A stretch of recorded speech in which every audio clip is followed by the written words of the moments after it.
Welcome to another episode of the Profitable Home Services Podcast. I'm so glad you could join us again. We know your time is valuable, and we're so thankful that you chose to share part of your day with us. My guest today is Jason Kramer, and he's going to bring us some nuggets, gold nuggets, I'm sure you will, on ways that we can increase the sales without having to increase your marketing efforts. Is that a good way to phrase that without giving away everything, Jason? I would say we're going to help refine the marketing efforts without necessarily increasing. Very good. You said that much better than I did. So anyhow, welcome, Jason. I'm so thankful to have you on the program, and I'm looking forward to your expertise. Diane, yeah, really excited to be here. And I know we got some great insights to share today. So I hope everybody's got either a pen and paper handy or they'll just go back to the show notes and listen to what we have to talk about. I don't know what we did without show notes and I things don't like know that, either. because you can grab the cliff notes on every single podcast on what was the important pieces. So, Jason, as you and I were talking offline earlier, I know you run a marketing agency, and we were talking about ways that makes you guys a little different or unique from all the other ones out there. And it was your focus on how we can train up our team, we can have some accountability, we can increase those numbers without spending more money. Because everybody's just throwing money at their marketing and hoping it sticks somewhere. So, how can we get more mileage out of what they're already spending? So the one thing just to clarify for the listeners, because as I talk, it may not align with a traditional sense of the word like marketing agency. So if it's okay, Diane, I just want to clarify that we do not do anything to help our clients generate leads. So we're not bringing the leads to your door. What we do is we get people that are knocking on your door and think of us as like inviting them in and the guest in your home, right? So we're inviting them on the couch, getting to know them, building rapport, and then giving the sales team information they need to close those deals more effectively, which is what we're going to talk about today, which I'm really super excited and that's hopefully you'll hear pretty passionate about. It really comes down to one simple premise that when you spend money on marketing, whether you're spending $100 a month or $100,000 a month, right? It doesn't matter. The problem is that it's hard to sometimes be able to easily track without a lot of manual effort where leads are coming from and which of those leads are of high quality and which are low quality. And so one of the first things to do when you're looking to find that kind of hidden profit is to figure out whether your Facebook campaign and Angie list. I'm not saying anything bad about any platform, right? There's thousands of them out there, Mhm. but you need to do a few things. First is if you don't have a CRM that's automatically tracking the origin of all of your leads, because let's face it, everybody does a lot of different things, and digital is all the talk. But we work with a lot of home service companies that are doing radio, they're doing TV, they have door hangers, they have lawn signs, they have all these different mechanisms out there that are helping to generate leads, but they don't have a way to track all those things. So, a couple of simple, quick things that any listener today, regardless of the CRM they can do, with a little bit of ingenuity, or they certainly could reach out to us and we could help point them in the right direction, would be a couple of things. One of which, put QR codes on things, right? So instead of sending people directly to your website, have your door hanger have a QR code to a very specific hidden page on your site. Put a QR code on your direct mail piece. Every QR code would lead to a different place into a different form. This would allow you to track where those leads are coming from. Secondly, you want your team to be asking people, how'd you hear about us? Right? When the phone rings or somebody might walk in. And I will tell you, just from a training standpoint, that is one thing that always goes overlooked. They're so happy just to have somebody on the call and to find out what the situation is, that the roof is leaking or that plumbing is an issue or they need whatever, right? And we both know that talking to so many home service companies. But what they don't always ask is, thanks so much for calling us, Jason. Can I ask you before we get started, how'd you hear about us? Right? That should be the first thing out of your mouth, in my opinion. And that's going to help start identifying where people are finding out about you and whether or not those leads are good or not, right? Because we also know that they're looking not always for the best quality, they might be looking for the lowest cost. And so you want to start distinguishing between who are the types of clients you want to work with and the ones that you're not trying to just compete on price, where you might actually not be profitable to do that job just to win it. So those are two big things. And I have a few more we can go over, but I want to pause for a second, because that is important for people to kind of just sit with. And you might have a question about that. I don't know. I think there's a lot of money spent out there in, we'll throw some at Google Ads, we'll throw some at Facebook, we'll throw some over in LinkedIn, we'll throw some here, there, and everywhere. Yeah. And I don't think they realize that something as simple as a QR code could help them track what's actually working. Are the lawn signs working? Are they canvassing the neighborhood? Are they doing those types of things? But then actually have a way to track it. I love that idea. That's a brilliant way to actually be able to quantify the dollars. In our coaching group, we're always talking about knowing your numbers. What kind of return on investment are you getting for every dollar that you're spending in various aspects of your business? And marketing is a big one because there's a lot of money spent there.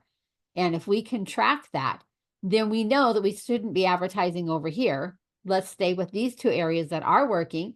And every dollar we put in, let's get $3, $4, or $5 back instead of the other way around. So I love that. Just something as simple as a QR code.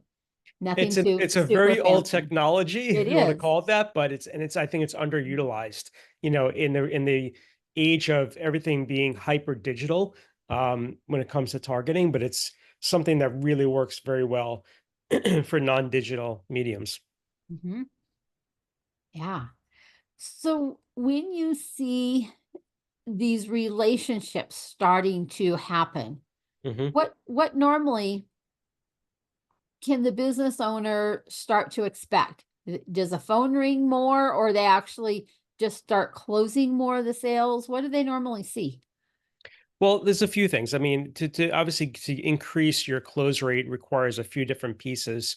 One statistic, which I think I'm a homeowner. I've owned, it's my second home I've owned, and I've worked with different home service providers over the years. Right, I'm a pretty handy guy, but some things I can't do myself or just don't want to do myself. Right, and so it's always amazes me how you call people and they don't call you back, or They they call you don't. back a week later, or you ask them, "Oh, that sounds great. Can you send me an estimate?" They just never send it. And so what studies show across the board is that you really need to be responding within 15 minutes of that lead reaching out to Wow. you. And every 15 minutes that goes by, you're more likely not to get that client. Either it's going to be lost to a competitor, or they might even decide, you know what, I've called so many people, I'm just going to you know paint the room myself because no painters are calling me back, right? And so, you know what, I was going to give somebody the business, but you know what, I'm so frustrated, I'm just going to take care of myself, or I'm going to call my brother-in-law who knows how to do it, and then I'll have him do it. And it won't cost me anything. While I was, buy him some dinner. Um, You and had so I think that's a big piece of it, Diane, is that and listen, we're all busy, right? Especially in the home service, you're in and out of your car all day. You're going from one appointment to the next. You see texts coming in, calls coming in, emails, and you're like, okay, I'm just going to get back to everything at the end of the day. But that could be problematic because of what I just mentioned, right? Somebody has something they're looking for. Imagine the visual of, you are interested in buying a car and you walk into a showroom and you have the money in your pocket. Let's say you had $40,000 somehow in your pocket. But let's say you have ready to go, right? You have the intentions and no one comes over to you. Everybody's on the phone. Everybody's talking to somebody else. You're walking around 15 minutes. Not one person even greets you. You're probably going to leave, right? If you're smart, and you're going to go to another dealership and buy a car from them. Or if that same thing happens, you go to another one.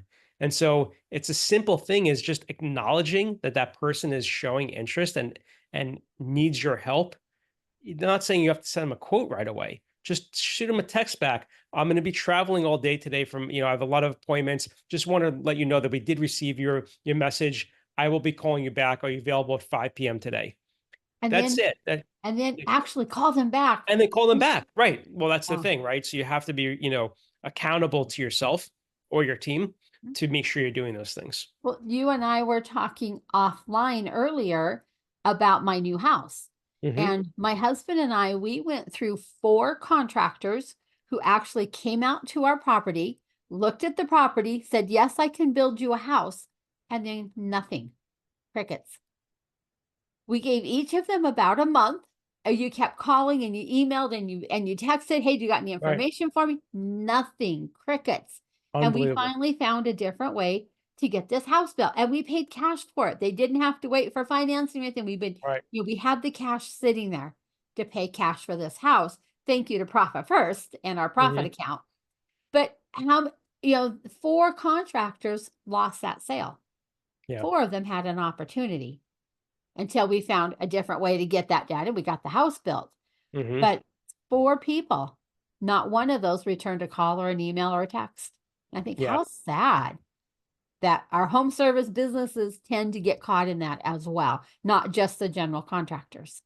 No, absolutely. I mean, listen, I think businesses in general get caught up in that. I mean, it's not even just, businesses selling services to consumers, it's businesses selling businesses to other businesses. I mean, Mhm. it happens. But, that's where Cultivars and my team step in to help build processes and build systems to make sure that nothing falls through the cracks and that there is accountability and that we are watching all those things, to make sure that you are not missing any opportunity at all. So when you're doing that, do we have to put in another piece of software, or how are we able to get the accountability going and that phone calls actually do get returned and the phone does get answered by so many rings and things like that? How does that work? So the answer is yes or no. Really depends upon what software a company has. But I think it's more about from us the understanding of what are the pieces of your business. Like so, for example, we work with one of our clients this summer. A newer client is a pool construction company. So they think of themselves as having three types of businesses. They have their pool sales, they have spa sales, hot tubs and those sort of things, and they have their service business. It's essentially it's one company, but it's really set up as three separate businesses under one company because they operate differently. And so we have to understand how those things work, who's responsible for what when it comes to the organization, what tools, as you mentioned, in software, and maybe it's not even software. The pool company, before we worked with them, was taking manila folders and writing down notes on folders when people would call and they would put quotes in there and they had photocopies and there was nothing digitized. So we have to understand how all those things work. And then it's our job at Cultivize to come in and create a better process for them that Right. is able to be scaled. They might be driving around with 5 trucks today. They want to get to 10. You can't do that with paper and pen. You have to have systems and processes that can scale up as you grow. Um, and then on top of that, it's where are all the bottlenecks and breakpoints in that process. One of the biggest things we often see, Diane, in um, mostly home service businesses, but we also deal with a lot of manufacturers where we see the exact same problem. They send out a ton of quotes, a ton of them, Mhm. and they're doing that either in person, electronically, over email, but there's very little follow-up. And the follow-up happens when they have downtime. Oh, the phone's not ringing for an hour or two. Oh, Let me okay. follow up. And when they follow up, they're doing it in a very haphazard way. They're not methodically going through and saying, here's somebody that I spoke to 3 days ago versus 10 days ago. And this, or maybe somebody just called in an hour ago. So there's no method to their follow-up and things are slipping through the cracks. And what we see is that there's tends to be tens of thousands, hundreds of thousands, in some cases, millions of dollars of revenue that's just sitting there out in the ether because they're just not following up. um, Wow, what a you know, huge profit leak. Would you say that again? Tens of thousands, hundreds of thousands, or even millions in profit leaks due to lack of follow-up. exactly. Wow. That is a huge profit leak. So I hope you guys are listening out there. This is gold. Keep going, Jason. This is great. So, so the thing with the follow-ups is that it's not just about the email or the phone call, right? There has to be a sequence of events that have to happen the exact same time for every single prospective customer that's coming through. And that's what we need these systems to do. And so you might have some type of, industry specific CRM. I'll call it a CRM. Maybe it's not. Maybe it's an appointment scheduler, or it's a glorified address book, or maybe it's your invoicing software or your scheduling software. It doesn't mean it's the right piece of software, right? It might be fitting one particular role, or it may not even be fitting that role all that well. And so one thing we'll do is we'll come in and we'll do a fit assessment, as we call it, to really understand what type of technology is being used, how is it being used, and to figure out if it's can be used, right, better than it is, or do we have to move to something else? And that might sound very overwhelming. The good news is for your listeners, Diane, is that we do all the work. We help with the getting data out of your system, moving it to a new system if needed, setting everything up, training your team, building all these email sequences we're talking about for these follow-ups, and what that language should be. Um, and I think another piece of that too, when we talk about communication, is salespeople out there are salespeople, right?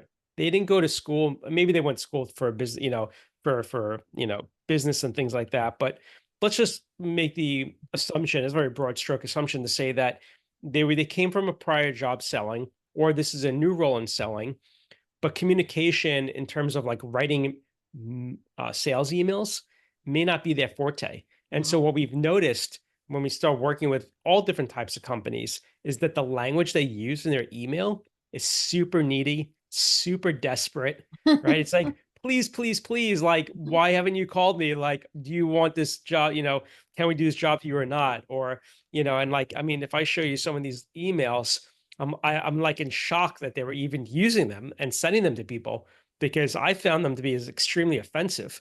Um, it didn't come across as a very genuine, personable email. It was all about, like, it was very transactional. And so it really like rubbed me the wrong way. And I wasn't even buying anything from them. I'm just working with them, So I can only imagine how many people it turned off. And so that's something we also have to look at and we help with, is how are you talking to your prospective customers? You know, what is the communication like? And so that's something that's really important Oh, to yeah. build that, because we've all bought things from other people, and do we want to be treated like an equal, and communicated in such a way that makes us feel warm and fuzzy, or do we want someone to be like really harsh and cold to us? I don't think Well, anybody wants that. makes me think of that lifetime value of your customer. Is Yeah. it a transaction? Okay, maybe it's worth $2,500 as you're doing a job for them, or is it worth a lifetime of transactions from them? And that same customer could be worth 50 or $70,000 to you over the course of their life, not just that Yeah. one transaction. It's so interesting that you brought that up. And I say that very sincerely, is that, so this pool company, I was meeting with the owner of the company. He was here in the office last week. He brought in his new, I'll call him a GM, but he's really like an analyst that he brought in to kind of figure out where he's actually bleeding money in the company and to fix things. Similar to kind of what your role you play for your clients. Um, and so the point of this is that we're talking that he's been in business for like 2 decades. He's got, even though he didn't really have a system, he's got records, right, of pool Mhm. sales, of service agreements.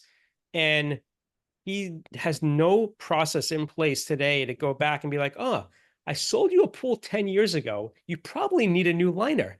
Oh, wait, I can sell you a liner, right? And so they've never gone back to resell to past customers. Now, you buy a roof, you probably don't need too much from a roofing company, unless maybe they do windows and down the road you need windows. But if you're doing something where there's an opportunity where what you're selling to them is going to wear out over just natural time, right? And there's nothing wrong with what you sold them. It's just how the product goes. It just doesn't last forever.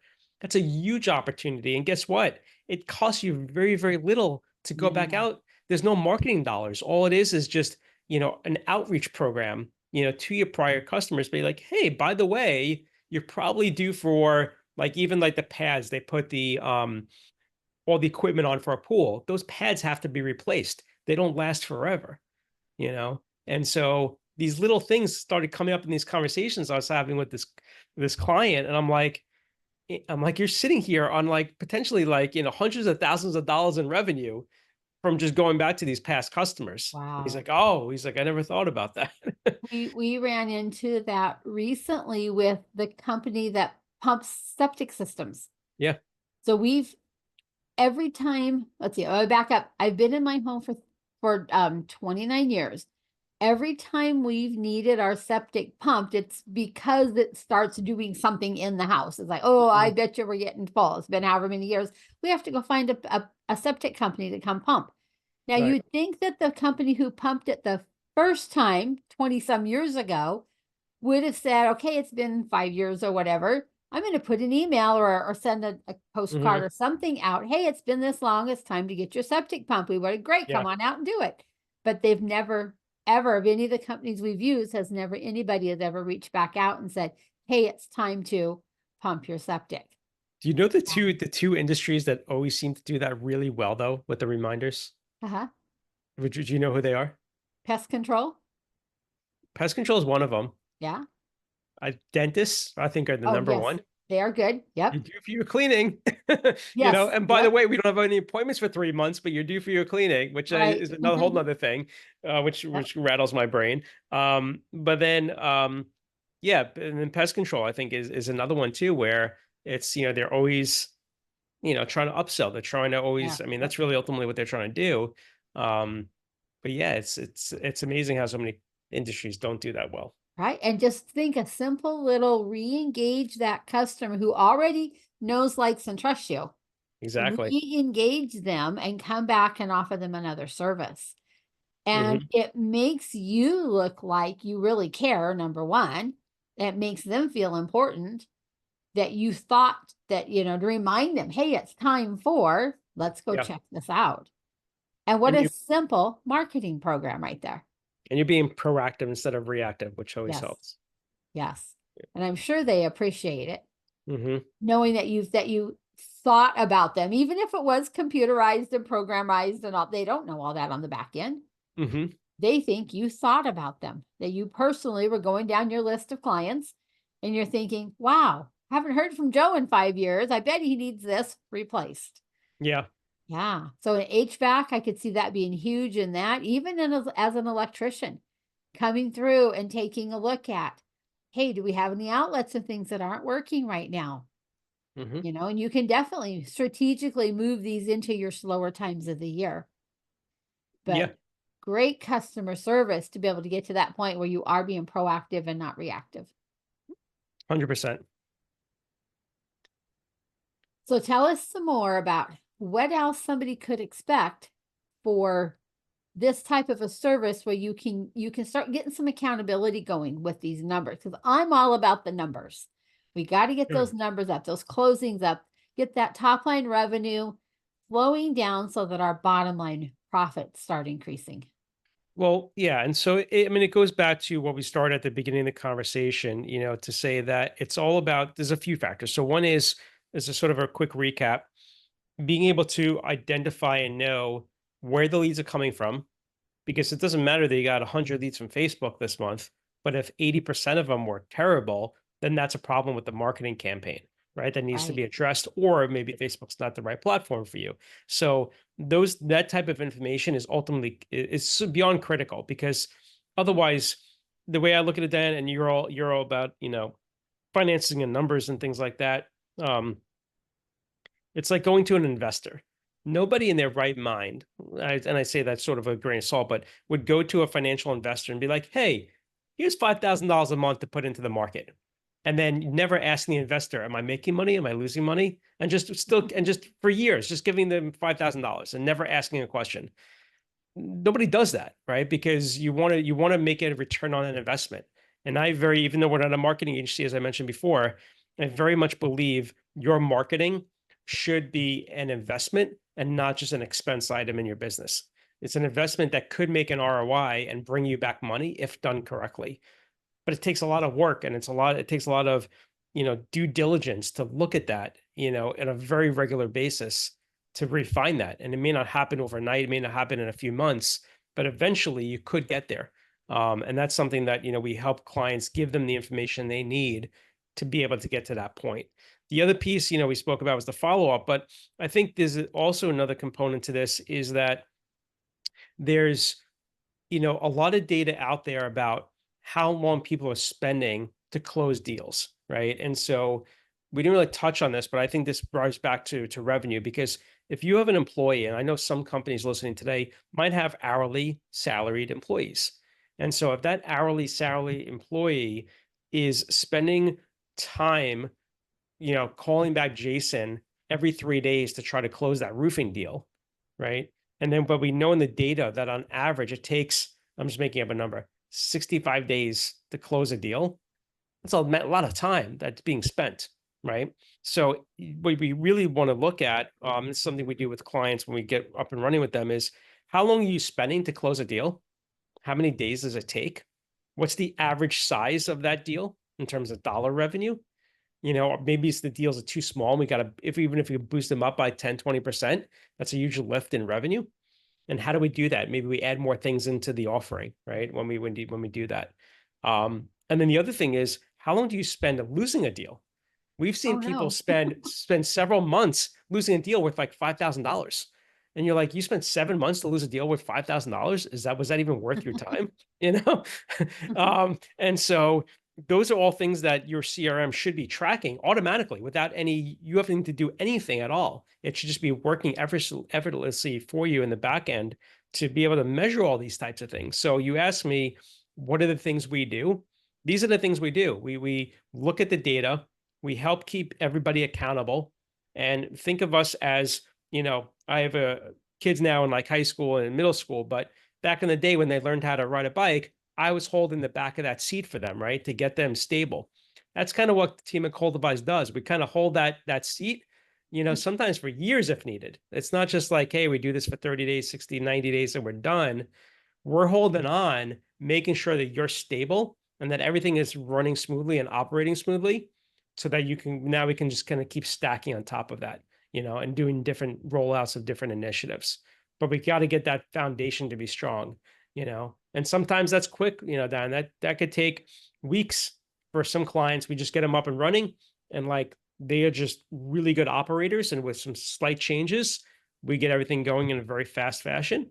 Sometimes it takes a couple of months, to get going. It really depends, on how quick we can get those results. I would think this is amazing service that you're offering, because your marketing should be an ROI. You should be Yeah. able to get a return on that investment. It's not just a sunk cost that you spend, like you have to spend for your utility bill or your insurance or something like that. Those are sunk costs. Right. But that marketing, for every dollar you put into your marketing machine, you should be pulling out $3, $4, $5, $10, whatever that number is, depending on whatever that you're offering. Mm-hmm. There should be definitely a nice ROI. So you know that you are always going to get back this amount of money when you put that amount of money in. So I think this is great that you're offering this kind of a service and helping them track the numbers. I think the numbers is a scary part for most home service businesses. Yeah. They're really good at doing whatever they went into business to do, whether they're a plumber, a roofer, electrician, an HVAC, doesn't Mm-hmm. matter. They're great at those kind of things. But now you want me to measure, and you want me to track, and you want me to dig into my CRM and pull a bunch of reports.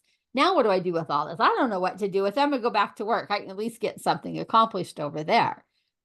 And I think we need to help them with the type of help that you're offering. And then even in like with my coaching help, helping them so that these numbers aren't so scary.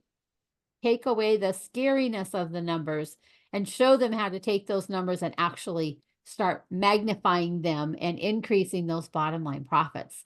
So I'm so thankful that you're out there and you're filling this gap between the marketing agencies and the actual home service business.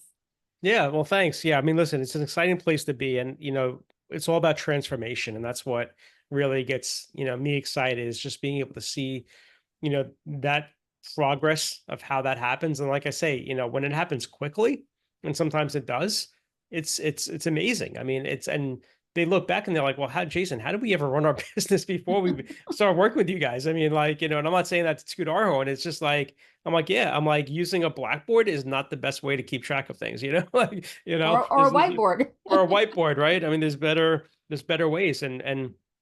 But we know that, and you brought up something very interesting, is that it feels overwhelming. And it is overwhelming. I mean, we're talking about things that are departing from what the behavior has been of how you've been running your business. And so it's okay to feel anxious. It's okay to feel a little scared and nervous and being like, well, that's just not a fit for us. We can't do that. We're never going to be able to get to that point. And I never like to believe that that's, never is not an option for us, because as long as you're willing to say, okay, I'm willing to change the way I've been doing things. I'm not going to maybe make that change overnight, but if you work with me and you coach me and you help me learn the things I should be doing and how I should be doing and how my team should be doing those things, and if it takes a few months, okay, and you're willing to work with us, we're willing to work with you. And that's what it's all about. It's a partnership to, keep in mind, we're doing 98% of the work for our clients. Our clients are barely doing anything other than just running their business the way they've been running it before they met us. All we're doing is we're working behind the scenes just to make sure all that hard work actually means something more than it's meaning before they started working with us. Very good. Yeah. Well, Jason, we've come to the part in the program that is time to talk about a unique profit leak. So, All right. Well, so we talked it before, and I think we kind of hit on them. But the what I'll say the profit leak is the lead nurturing aspect. So that's what this all kind of sums up to that we've been talking about is you're spending all this money to generate the lead, but if that lead doesn't close right away, a lot of businesses are just leaving that on the table and they're not doing anything with it. And we've seen from industry to industry that if you have email, usually it's more email marketing content going out. And I'll give you a great example. We'll go back to the pool company. Some people, and I'm sure this is in with your clients listening to as well, Diana, that sounds great. I'm not interested right now. I'd like to do the roof in 6 months or buy the pool next summer, right? I'm just shopping around. That happens a lot, right? So and so with that, what happens? Most companies will never call back, or they won't remember to call back in a year. Just like even the people that were trying to, you were trying to get a bid on your house, and everyone got back to you, even though you were hounding them, saying, "I'd like to give you the business." They still didn't return your call, right? I won't even say the word to describe those people. Um, but my point is that if you have a strategy, so for the pool company, they're not doing that. What are we doing for them? We're creating a 12-month long campaign. Every month, the person's going to get an email. Before you buy a pool, here's the 10 things you must know. Next month, here's the hidden costs you might not have realized when buying a pool. Another email. Here's why it's really good to order your pool during the winter months so that before the season starts, your pool is already scheduled to be installed, right? Here's some tips about landscaping for your pool, right? All these things that are going to help educate them and inform them about what it means to be able to buy that pool and what they could expect. None of those emails are going to say, "Are you ready to sign the contract? Do you want to, do you want to, do you want us to schedule something now?" It's not going to be that. It's going to be completely educational and informative. And I think that that is one of the things that should hopefully resonate with the listeners today. The driving force behind all of this is to make somebody feel comfortable that you're the expert. You've done this 1,000 times before for other people with the exact same problem. You've seen all the other solutions. You know the best solution, and that you can do it and do it right. You're not going to have to go and then hire somebody else to fix somebody else's mistake. And if you can communicate that in a very friendly, non-salesy way, then you are going to see a huge uplift, in the amount of leads that you might have otherwise passed up on that are now going to float back and circle back to you. And I should lastly mention that with the right CRM and technology, you're going to know automatically. You're going to get alerted, be like, oh, Jason was a lead from 6 months ago. He's back on our website looking at our services. And you're going to get an email alert, or your sales team is going to get an email alert. You might want to call Jason. Jason's showing interest. You're not having to go through digging through reports and data. The system is going to alert you to these things automatically. So think of it as having like the smartest salesperson you could hire for free. Not for free because you're working with us as a cost, but working for you, that's going to be monitoring 24/7 all of the people in your database, and is going to be tapping you on the shoulder and be like, hey, time to call this person, time to call that person. that's incredible. Because I bet you there are so many systems that don't follow back up. And I love the educational slant on things. because you're not coming across as a salesy salesperson. You're not Right. asking for the sale every month. You're Hmm. just dropping a little nugget of information for them. Yeah. It keeps That's your all. name there so they don't forget about you, and does move you closer to the top of the list when they are ready to actually place that order. So that was a great unique profit leak. Well, thank you for sharing that one with us. We My love it pleasure. when we get to come up with one that we've not talked about before and can add it to our growing list of unique profit leaks for the home service businesses. So thank you for that, Jason. My pleasure. What is the best way that somebody could get in touch with you, reach out and say, Jason, I love this podcast episode. I want to work with you? How can they do that? Sure, Diane. So I know you'll put everything in the show notes and the Cultivize website, but for those listening, or maybe you're in front of the computer, the easiest way and the most memorable way is we're all generating leads, right? So the site we've created is afterthelead.com. So it's spelled just like it sounds, afterthelead.com. On there, you'll be able to connect with me on all of our social media. If you want to just follow us, we got tons of video content and other great resources, things you can download. You can also download our playbook. I wrote a playbook that outlines as a 14-page book on how to actually nurture your leads, right? So step by step, how to use your technology, how to do all these things we're talked about today. And then for those people that are saying, hey, I got to talk to Jason today, there's a link in there to schedule a call with me directly. You're not going to get someone else on the team. It'll be a call with you and me one-on-one. We will dive in, start looking at what's going on, seeing where we can help. Very good. I love that you've got that fast action taker button there. I Yes, can hop on and absolutely. talk to you. Right. Well, thank you so much. This is such an amazing service. And I can think of a few of my clients, hint, hint, hint, out there for those of you that are listening, who really need this as a service because they're struggling with getting those sales to close, struggling with following up, struggling with increasing that lifetime value. Hmm. Just so many areas that can drop money, that bottom line profit number, without having to spend a bunch of top line money to get there. So thank you again for coming and sharing with us. Um, Everybody else that's listening, if you check the show notes, you'll see down there that we always have something free to give away with every single podcast episode. Sometimes it is a copy of one of my books. Sometimes it is one of our templates that can help you become better with your numbers, help you find profit leaks in your own business. So be sure and check the show notes for our giveaway that we have going on. I think right now we are doing something with KPIs, helping you look at the numbers you should be tracking with your business. So watch those show notes for whatever our giveaway is. Be sure and drop in there and grab that. We, like Jason, love the educational part of helping you run your businesses better, helping you be more successful and more profitable. And I always want to challenge you, join me in being proud to be profitable. We'll call that a wrap for today. Thank you so much for joining us, and we'll catch you on our next episode.